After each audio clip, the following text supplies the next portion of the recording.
Everyone, कैसे हैं आप सब। मैं हूं अभी Gauri and you are watching back to Torah. तो ये हैं हमारे कुछ प्रीवियस रिकॉर्डेड लेक्चर्स में से कुछ शॉर्ट क्लिप। तो आइए आज की वीडियो देखते हैं। आप सबकी सलामती हो। शुभ चलो। आपकी भी शांति हो भाई। आपकी भी सलामती हो उस्ताद जी। आपकी सलामती हो। बात जी चलो भाई, उस्ताद शबाश जी। शलोम, आपकी भी सलामती हो। जीते रहें, जीते रहें, खुश रहें। अच्छा, आज का हमारा जो हिस्सा है वो है पाशा बहू। पाशा बहू में कहने को काफी कुछ है, लेकिन मैं उस जगह पे जाने नहीं लगा। मसलन ऑलरेडी हमें ये पता है कि जब फसा का सीजन आना है, और हर साल हम इसके ऊपर बहुत बात करते हैं, मुतअद्दिद बार बात करते हैं, हफ्तों के बार बार बात करते हैं। सो इसका जो मेजर पोर्शन है, आज मैं उस पे नहीं जाऊंगा, क्योंकि इन कमिंग डेज उसको हमने मुसलसल डिस्कस करते ही रहना है। इसलिए मैंने बाजी को कहा था कि आज हमारा हिस्सा जो है ना छोटा है। वैसे भी पार्शा वो जो है इन इन टर्म्स ऑफ चैप्टर्स इतना बड़ा नहीं है। सो खरूज जो है 10 बाब पहली आयत से लेकर 13 बाब 16 आयत तक है, वो इतना लंबा नहीं है। सो ये हमारी 15वीं रीडिंग है, 15th रीडिंग है। और जैसा कि पता आपको लग गया कि इसका मतलब है काम, लेकिन इन दिस सेंस इस जगह पर इसको इन सेंस ऑफ गो इस्तेमाल किया गया। अब खुदावन ताला जो है उन्होंने रबीनु मोशे को कहा गो टू फेरो, क्योंकि मैंने उसका दिल सख्त किया है। और इस सारे पोर्शन के अंदर जो 10 आफात है वो कंक्लूड होती। 7 हम पहले देख चुके थे, 7 पिछले हिस्से में थी, 3 जो है वो इसमें कंक्लूड होती हैं। और द फाइनल जो आफत थी, the slaying of the first born, वो इसमें आती है। उसके बाद जो बनी इसराइल हैं उनको फसा के बारे में जो है वो हिदायत दी गई है, उसको कैसे करना है। और उसके बाद जो फतीरी रोटी या बेखमीरी रोटी की ईद है उसके हवाले से जो है वो बात की गई है। और फाइनली जो फिरौन है वो इस बनी इसराइल को मिस्र में से जाने की इजाजत दे देता है। इससे पहले कि हम आज के मुद्दे की तरफ बढ़े, एक बड़ी इंपॉर्टेंट बात जो है ना वो मैं जरूर करना चाहूंगा इसमें, वो हमेशा से मुझे फैसिनेट करती है, और वो वही है कि why is this night different. और खुदावन ताला ने स्पेसिफिक हिदायत दी थी बनी इसराइल को कि ये जो वाकया है, ये जो दास्तान है, ये तूने अपने बेटे, अपने पोतों, अपने ग्रैंड चिल्ड्रन को जो है ना ये बतानी है, ताकि नस्ल दर नस्ल ये चीज जो है ना उन्हें याद रहे। और अगर आपने तौरा के बाद जो आने आती हैं तवारीखी कुतब, अगर आपने वो पढ़ी हैं तो आपको ये पता होगा कि कहीं ना कहीं बनी इसराइल जो थे वो इसी चीज में फेल हो रहे थे कि वो जो ये सारी बातें थी और जो खुदावन के काम थे वो अगली आने वाली जनरेशन्स को कम्युनिकेट नहीं कर पा रहे थे। खुदावन ने उनको कहा था, तौरा में लिखा है कि खुदावन जो है वो मिस्रियों की अदालत करेगा और बड़ी बड़ी आफात जो है वो उन पे नाजिल होंगी, ये आपने अपने बच्चों को बताना है। और ये सारा जो सिनेरियो है ये कल्मिनेट होता है by slaying of the first born. और फसा का जो बर्रा है उसका खून जो है वो डोर पोस्ट पे लगाना है। और ये सारी बातें हम जानते हैं और मुतअद्दिद बार कर चुके हैं। सो कमिंग टू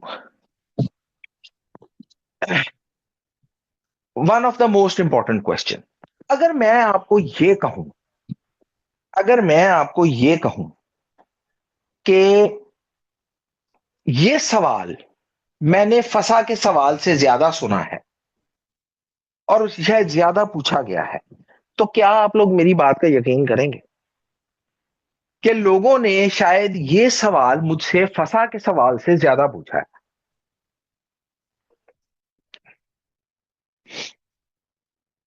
और हर दफा जब ये पारशा बो खुलता है, मतलब खरूज में जब हम इन अबवाब में आते हैं, तो इससे पहले के लोग फसा के बारे में कोई बात करें या किसी और बारे में बात करें, ये बात सबसे पहले उभर के सामने आती है। और आज हम इसी सवाल का जवाब तलाश करने की कोशिश करते हैं, ताकि वंस एंड फॉर ऑल जो है ना, इसका कुछ नतीजा निकल सके। और सवाल ये है कि अगर खुदा ही फिरौन का दिल सख्त कर रहा है, तो फिर फिरौन को सजा क्यों मिल रही है? जब इसके पीछे खुदा का ही हाथ है, काम ही खुदा कर रहा है, तो इसमें फिरौन का तो कोई कसूर नहीं है। हर शख्स जो है वो आजाद मर्जी रखता है, लेकिन यहां बज़ाहिर हमें यह लगता है खुदावंद ने कहा कि मैं उसका दिल सख्त करूंगा। और जब अब खुदा ही एक शख्स का दिल सख्त कर रहा है, तो क्या रीजन है उसके सजा पाने की? क्योंकि ये तो खुदा का काम है। तो बज़ाहिर तो ये ऐसे लगता है जैसे कि उसका कोई, फिरौन का तो कोई इसके अंदर हाथ ही नहीं है। सो इस चीज को आज हम तलाश करने की कोशिश करेंगे कि क्या हम इसको उस तरह से समझ पाए हैं।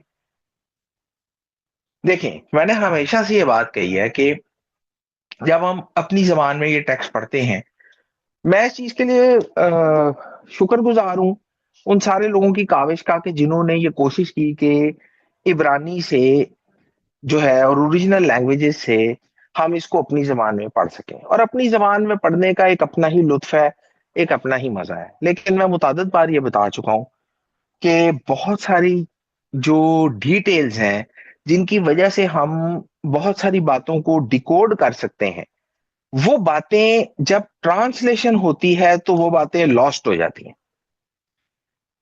आप ट्रांसलेशन में ये एक्सपेक्ट नहीं कर सकते कि आपको वो माइन्यूट या मेजर डिटेल्स, कई दफा, मैनी टाइम्स मेजर, कई दफा माइन्यूट डिटेल्स, वो आपको उस तरह से मिल पाएंगी। इसके लिए हमेशा से ये कोशिश की जाती है, जाती रही है, आगे भी बारी तला की मेहरबानी से जारी रहेगी कि हम कहीं ना कहीं किसी हद तक चलें।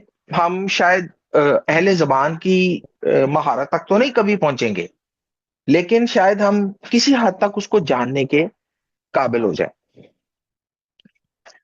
सो coming back to the thing कि भाई, अगर खुदा ने फिरौन का दिल सख्त कर दिया, तो खुद फिरौन को उस चीज की सजा क्यों मिल गई जिसके जिसके ऊपर उसका कंट्रोल ही नहीं था, जिसमें उसका हाथ ही नहीं था। सो अगर आप मुख्तलिफ मुफसरीन को पढ़ेंगे, मुख्तलिफ मुफसरीन जो है इसके ऊपर मुख्तलिफ जो है वो अपनी आरा रखते हैं। कुछ, कोई कुछ कहता है, कोई कुछ कहता है, कोई इसको जस्टिस से ताबीर करता है, कोई इसको फिरौन की संगदिली से ताबीर करता है। There are many things. लेकिन हम आज कोशिश करते हैं कि इसको एक मिद्राशिक पॉइंट ऑफ व्यू से अंडरस्टैंड कर सकें। और मिद्राश शमोत रवा में दर्ज है कि पत्थर जो है उसका वजन होता है, रेत का भी वजन होता है, रेत भी हैवी होती है। अगर आप रेत को एक बोरी में भरेंगे तो उसको उठाना मुश्किल होता है। लेकिन अहमक का जो गुस्सा है, जो क्रोध है, वो इन दोनों से ज्यादा वजनी है।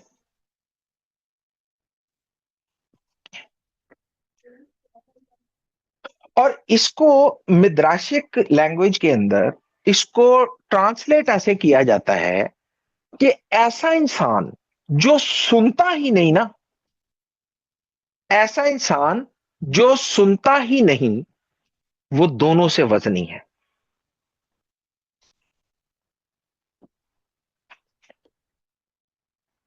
मैं अगर आपसे एक सवाल करूं,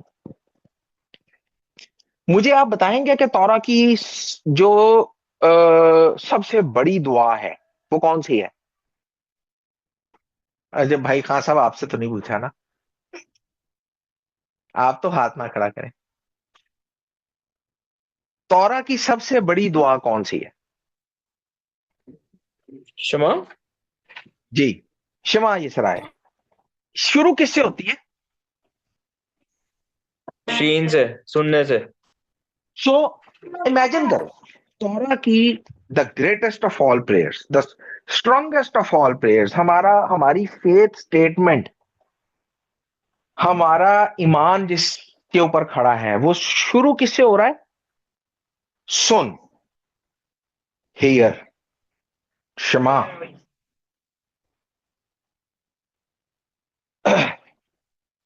सो जो शख्स सुनता नहीं है, उसका वजन पत्थर और रेत दोनों से ज्यादा है। एक वैदराशिक कहानी सुनाता हूं, कभी कभी कहानी अच्छी होती है। एक दर्जी था जिसने जाके ना उस्तादों से सवाल किया, खुदा ने इब्तदा में क्या बनाया?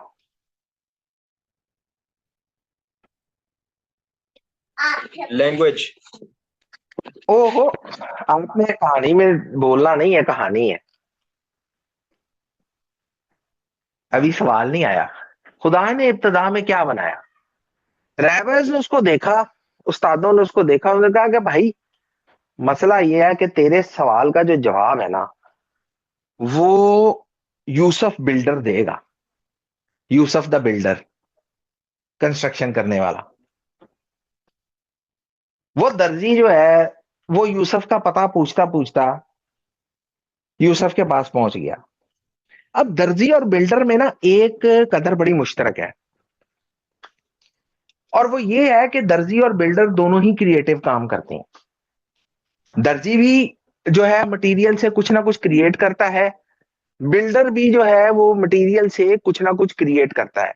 लेकिन अगर आप नोट करें, दर्जी की क्रिएशन में और बिल्डर की क्रिएशन में एक कदर फर्क है। दर्जी के पास जो मटेरियल पहुंचता है वो ऑलरेडी मेड होता है, उस मेड मटेरियल से वो एक नई चीज को तख्लीक करता है। Builder on the other hand, उसको कई दफा कुछ चीजें तख्लीक करने के लिए एक नई चीज सिरे से तख्लीक करनी पड़ती है। और बहरकैफ, जब वो दर्जी यूसुफ के पास पहुंचा, तो उसने जाके यूसुफ को सवाल किया, अब भाई मेरा सवाल है और मुझे बताया कि जो तू है ना, ये इसका जवाब दे देगा। उन्होंने कहा जी सवाल पूछो। उन्होंने कहा कि खुदा ने दुनिया की इब्तदा जो में ये सब कैसे बनाया, जबकि कोई मटेरियल ही प्रोवाइडेड नहीं था?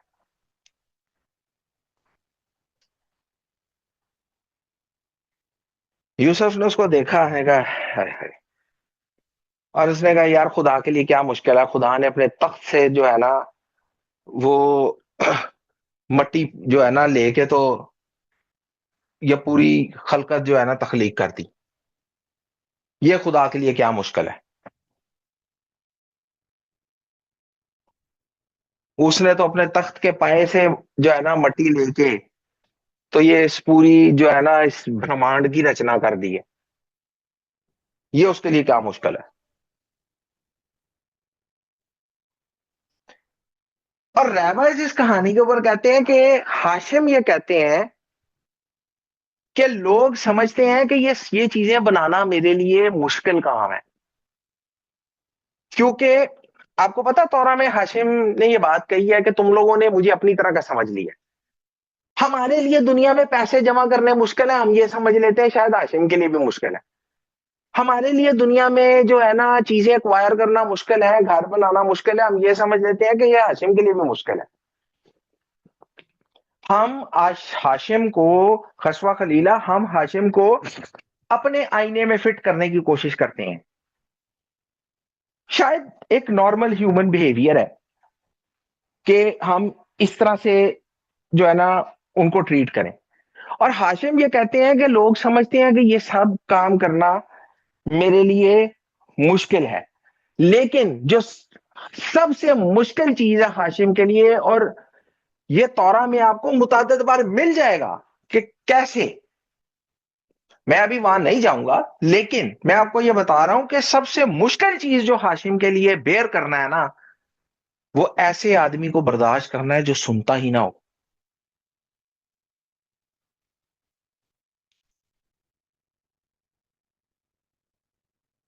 इसीलिए तौरा की सबसे बड़ी and greatest prayer, it starts from listen here, सुनो क्षमा।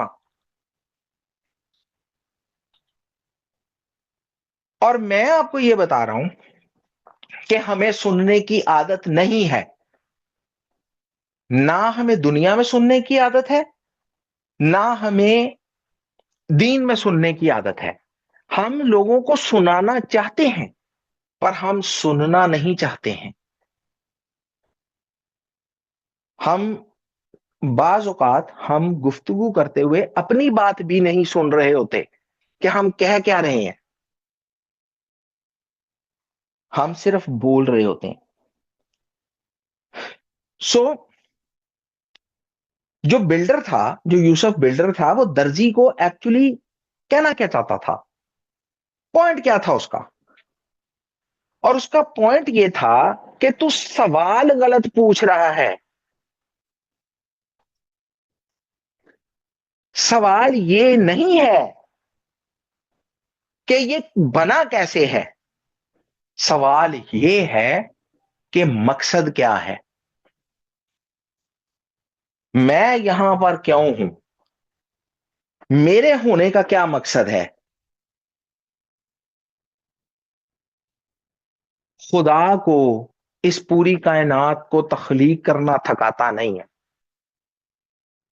खुदा को थका देने वाला एलिमेंट है ना सुनना। जब आप नहीं सुनते, आपसे कुछ भी पैदा नहीं होता। You you bear zero fruit. बीज बोने वाले की मिसाल समझ आई आज आपको?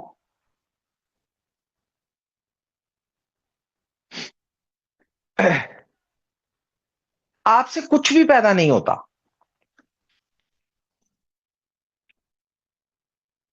सो सवाल यह है कि फिरौन के साथ इसका क्या ताल्लुक है, क्योंकि ये कहा गया था कि फिरौन तेरी नहीं सुनेगा।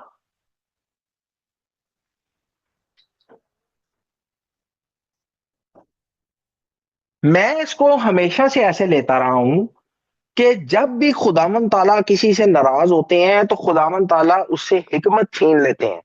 जब बंदे से हिकमत छीन छीन छीनी जाती है ना, तो ये बिल्कुल ऐसे ही है जैसे खुदा उसका दिल सख्त कर देता है।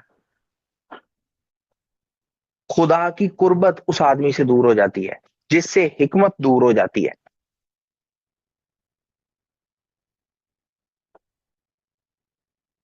एक लम्हे के लिए आप इमेजिन करें,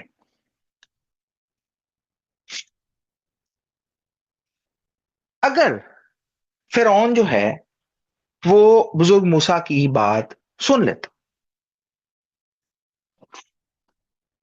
क्या होता? अगर रबीनु मोशे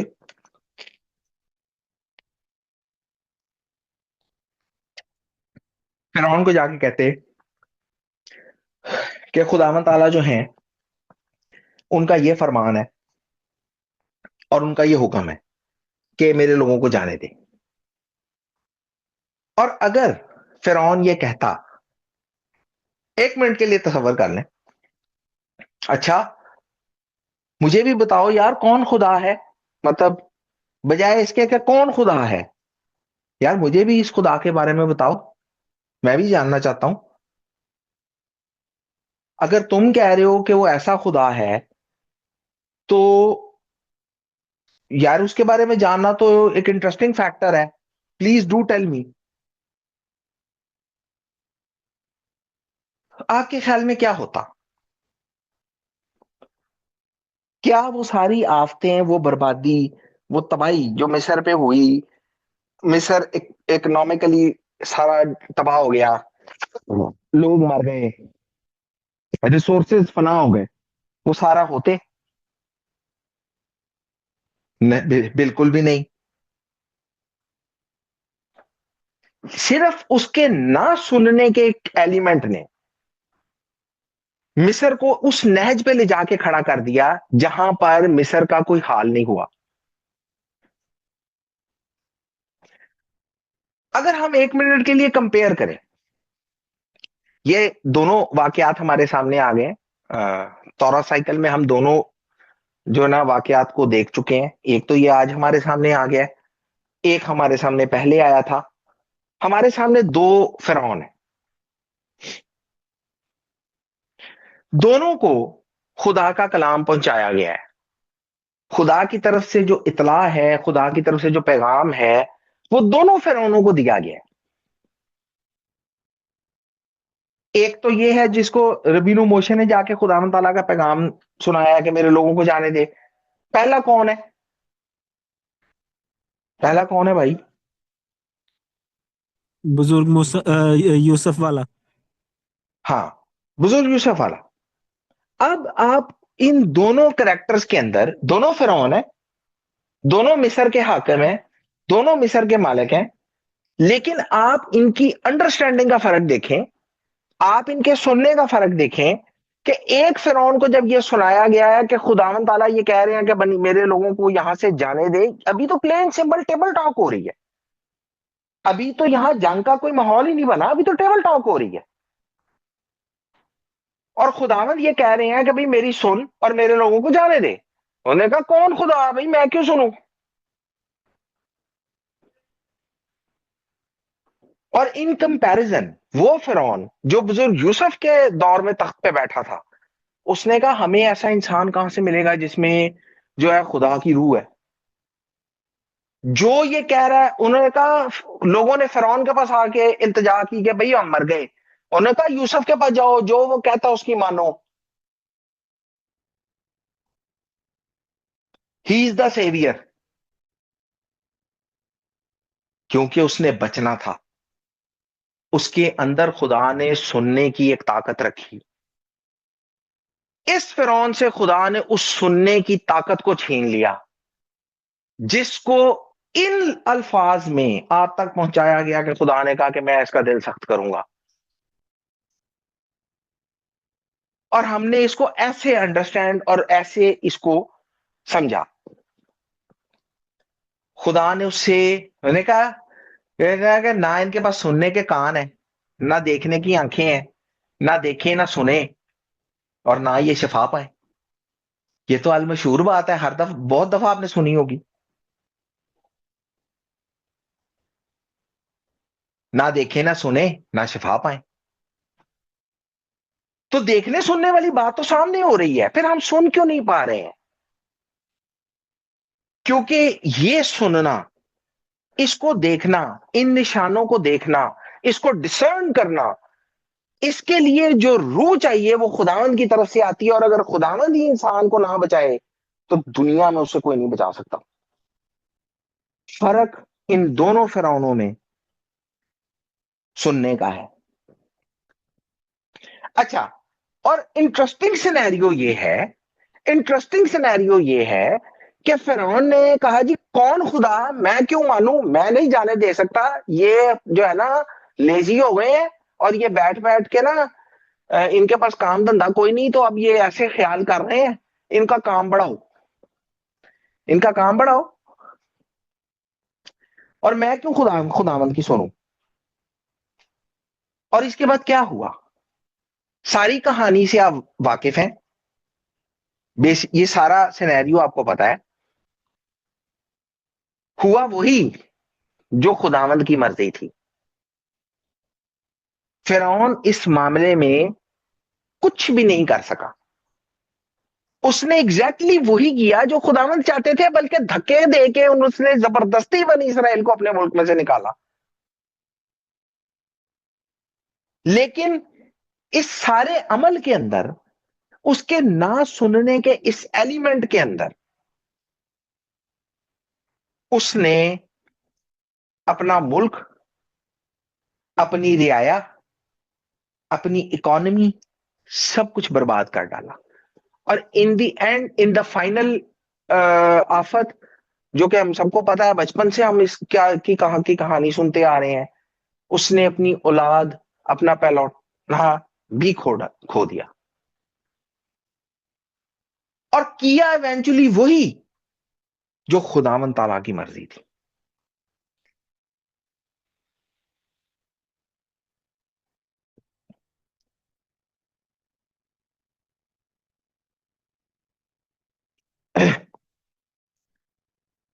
ये सारी चॉइसेस हमारे सामने आती हैं, लेकिन अगर हमें खुदावन सुनने वाला कान नहीं ना देता, वो रूह नहीं ना देता जो सुने। अच्छा, आपने एक्सपीरियंस किया होगा, मेरा तो ये बड़ी दफा का एक्सपीरियंस है। बहुत सारे लोगों को आप एक ही बात बताते हैं, बहुत सारे लोगों को वो बात समझ नहीं आती है। कुछ को आप आधी बात बताते हैं, उनको बात समझ आती है। कुछ को आप जितनी मर्जी तफसील दे दें, उनको वो बात समझ नहीं आती है। ये क्या राज है?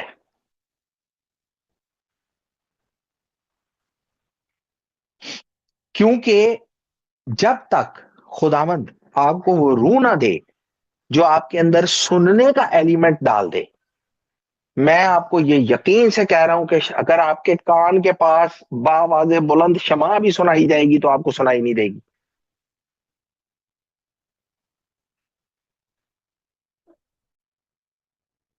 इस सुनने के एलिमेंट पे मैं एक बात पारशा के एंड में जरूर करूंगा।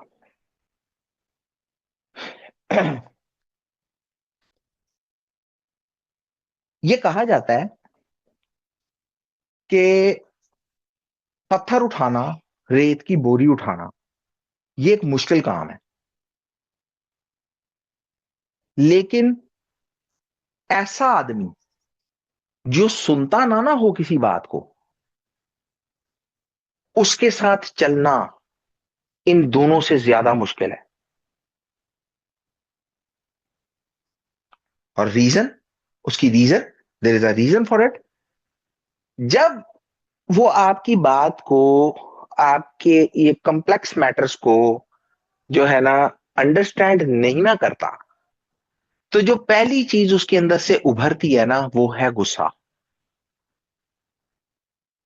आपने मुतअद्दिद बार देखा होगा, आप दीन की बात किसी को समझाएं तो गुस्सा आ जाता है।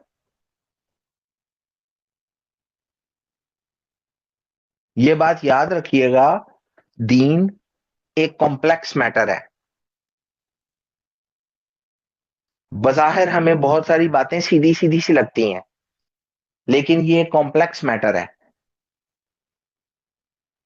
इसके अंदर बहुत सारी चीजों को समझने के लिए बहुत सारी और सी चीजों को समझना जरूरी होता है, और एक उम्र गुजर जाती है।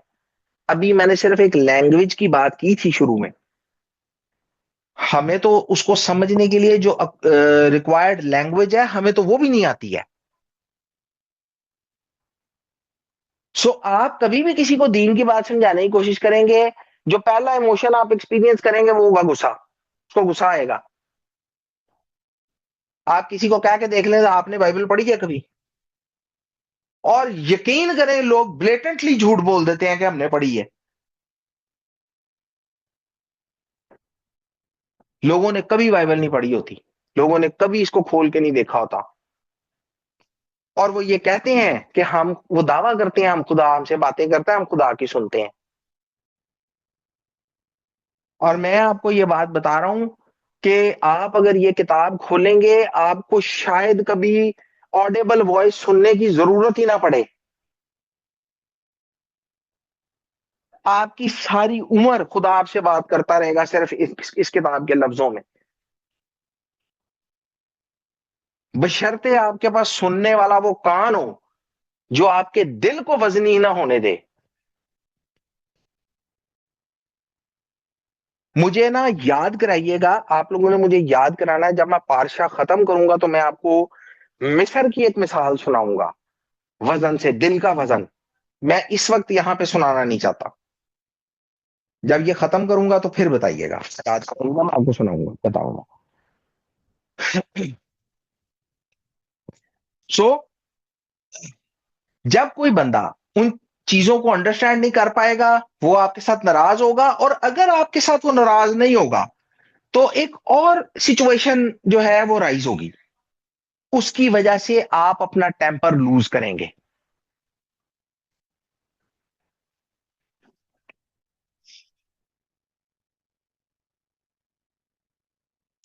जब आप अपना टेम्पर लूज करेंगे, आप बहुत सारे जो स्पिरिचुअल जो रेवलेशंस हैं, आप उनको लूज कर जाएंगे।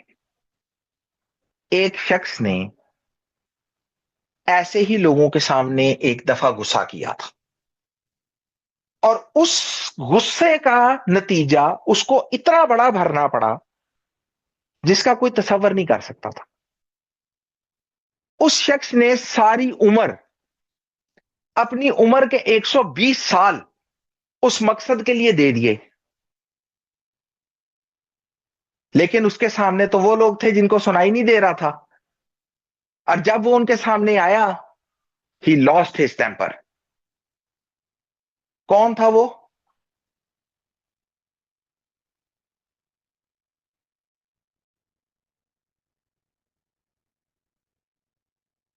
क्या हो गया जनाब भाई? मूसा, जनाब मूसा हाँ की जी, बात कर रहे हैं। जनाब मूसा। सारी उम्र उन्होंने एक मकसद के लिए एफर्ट की थी, और ही लॉस्ट द टेम्पर, और उसमें वो कर गए जो उनको नहीं करना चाहिए था, क्योंकि उनके सामने वो ऑडियंस थी जिनके दिल वजनी हो चुके थे, जो सुनना नहीं चाह रहे थे। और उसका कॉन्सिक्वेंस ये हुआ, क्योंकि चूंकि वो उन लोगों के साथ चल रहे थे, और उसका कॉन्सिक्वेंस ये हुआ जो आप सबको पता है। अच्छा, गौर करें, एक और मजे की चीज आपको सुनाता हूं, यू विल लव इट। गौर करें, जब बुजुर्ग मूसा ने जाके फिरौन को ये बताया कि खुदावंद क्या चाहते हैं, और उसके बाद एक series of event, chain of event जो है वो स्टार्ट हुई, तो उसके अंदर सबसे पहले जो है वो खून हुआ, पानी खून हुआ, उसके बाद मेंढक आए। अच्छा, जब पानी खून हुआ और मेंढक आए, तो फिरौन ने अपने जादूगरों को क्या कहा? फिरौन के जादूगरों ने क्या किया?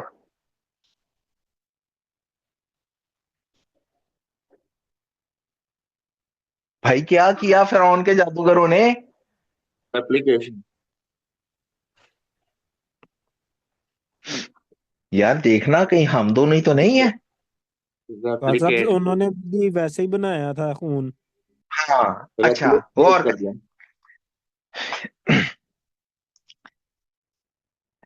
इमेजिन करें, आप इमेजिन करें, मैं आपको समझाने की कोशिश करता हूं थोड़ी सी।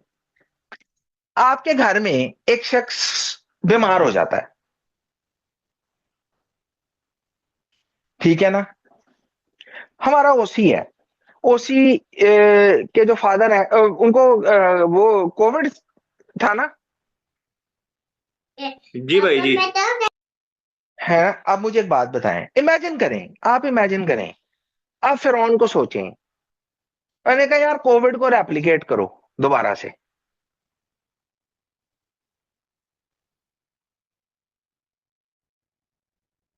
भाई, मुसीबत को, परेशानी को, बला को कौन रेप्लिकेट करता है? दिल की सख्ती का और ना सुनने का आलम आप चेक करें, कि बजाय अपने जादूगरों को ये कहने के कि इस खून को पानी में दोबारा कन्वर्ट करो, वो ये उनको कह रहा है कि तुम भी पानी को खून बनाओ।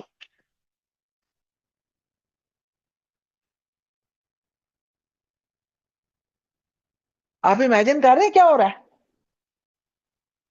बात समझ आई?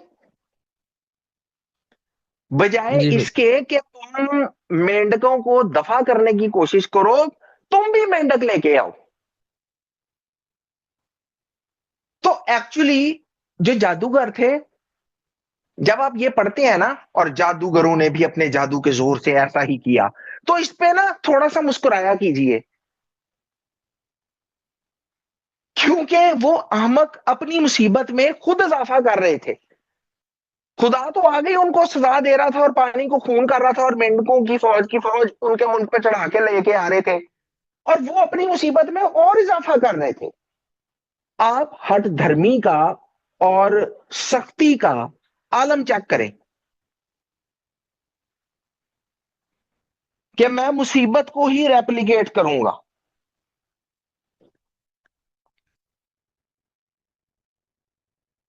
Coming back to the story of Yusuf the builder और दर्जी। यूसुफ बिल्डर जो था ना, वो दर्जी को समझाना ये चाह रहा था, you are not asking the right question, try to ask the right question, because if you don't ask the right question, you will jump into the wrong conclusions. ये याद रखिएगा बात हमेशा। अगर आप दुरुस्त सवाल नहीं पूछेंगे, आपके कंक्लूजन्स गलत होंगे, और आप 100%, जब अपने इर्द गिर्द नजर दौड़ाएंगे आपको पता लग जाएगा लोग किस तरह से गलत कंक्लूजन्स पे पहुंचे हैं, क्योंकि उनके सवाल ठीक नहीं होते थे।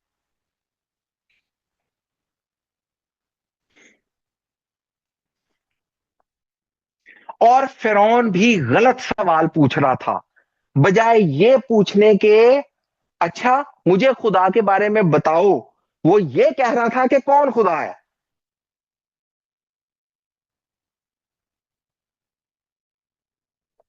ये नतीजा होता है। आपके मिस्र को ऑब्जर्व करें, इस पातशाह को पढ़ें, मिस्र को ऑब्जर्व करें, और इस चीज को पे गौर करें कि जब आप गलत किस सवाल पूछते हैं तो उसका एंड क्या होता है। और ये आइडिया के फिरौन का दिल जो है वो वजनी हो गया।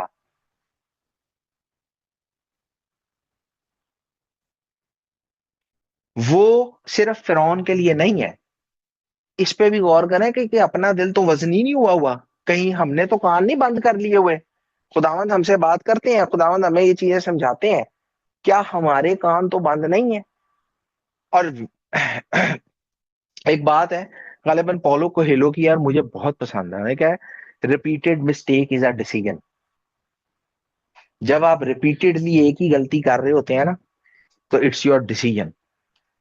आपने डिसाइड कर लिया है कि आपने अपने आप को बर्बाद करना है, क्योंकि आप मुसलसल एक ही गलती करते चले जा रहे हो।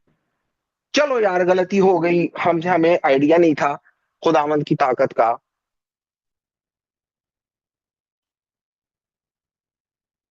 खून पे, मेंढक पे, जुओं पे, स्वाम्स पे, ओले, टिड्डियां, तारीकी, यानी मुझे कोई भी आफत जो है वो ये समझा नहीं पा रही। आप सोचें कि फिरौन किस लेवल के ऊपर जाके जो है ना वो वजनदार हो गया था।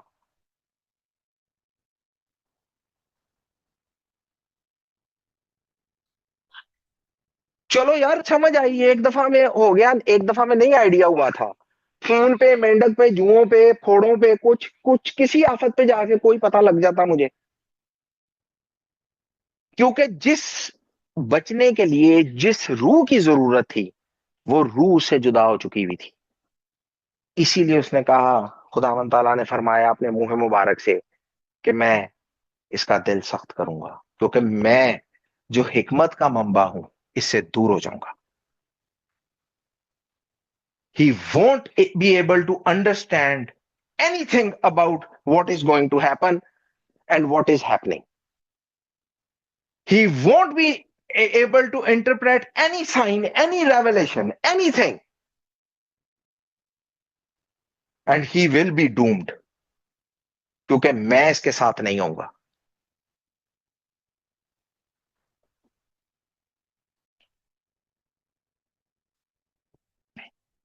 सो बारी ताला जो है वो हमेशा हमें, जब भी कोई इंसान, ये याद रखिएगा, खुदावंद के करीब आता है तो जो ग्रेटेस्ट गिफ्ट उसे मिलता है, that is the gift of wisdom.